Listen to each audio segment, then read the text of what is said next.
Hello, ലാവണ്യയുമായി Ashwan വീട്ടിലേക്ക് വരുന്നുണ്ട്. മുത്തശ്ശി ഒഴികെ എല്ലാവരും ലാവണ്യയെ സ്വീകരിക്കാൻ വേണ്ടി മുന്നിലേക്ക് വരികയാണ്. അഞ്ജലി ആരതി ഒഴിഞ്ഞ് ലാവണ്യയെ സ്വീകരിക്കുമ്പോഴാണ് ലാവണ്യക്ക് പെട്ടെന്ന് ആ ചൂട് തട്ടി തല കറങ്ങൊക്കെ വരുന്നുണ്ട്. അങ്ങനെ ലാവണ്യക്ക് ഒരു വിധത്തിലും അവിടെ അഡ്ജസ്റ്റ് ചെയ്യാൻ കഴിയുന്നില്ല. പല പാചക പരീക്ഷണങ്ങളിലും ലാവണ്യ തോറ്റു പോകുന്നുണ്ട്. പാചകം ചെയ്യുന്നതിനിടയിൽ മനോരമ ആന്റിക്കും അപകടം പറ്റുന്നുണ്ട്. അശ്വന്റെ മനസ്സിൽ നിന്നും ഒരിക്കലും ശ്രുതിയെ മാറ്റി നിർത്താൻ പറ്റുന്നില്ല. അശ്വൻ പലപ്പോഴും തീരുമാനിച്ചിട്ടുണ്ടെങ്കിലും ശ്രുതി എന്ന പേര് മാത്രമേ ഉണ്ടാവുകയുള്ളൂ മനസ്സിൽ എന്നൊക്കെ പറഞ്ഞെങ്കിലും അശ്വന്റെ മനസ്സിൽ നിന്നും ശ്രുതി മാഞ്ഞു പോകുന്നേയില്ല. ശ്രുതിയെക്കുറിച്ച് അശ്വൻ ആലോചിച്ചുകൊണ്ടിരിക്കുകയാണ് ചെയ്യുന്നത്.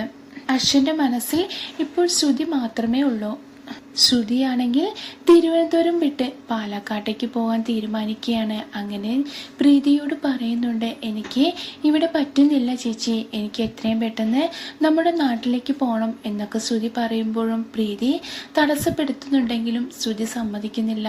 എനിക്ക് എത്രയും പെട്ടെന്ന് ഇവിടെ നിന്ന് പോകണം എന്നിങ്ങനെ പറയുന്നുണ്ട്. ഇതെല്ലാം കേട്ടിട്ട് രാധയ്ക്ക് ഒരുപാട് സങ്കടക്കാവുന്നുണ്ട്. ഒരുവിധം പറഞ്ഞു നോക്കുന്നുണ്ടെങ്കിലും അവര് സമ്മതിക്കുന്നില്ല. ശ്രുതിക്ക് എത്രയും പെട്ടെന്ന് ഇവിടെ നിന്ന് പോകാൻ വേണ്ടി തീരുമാനിക്കുകയാണ് ശ്രുതി ചെയ്യുന്നത്.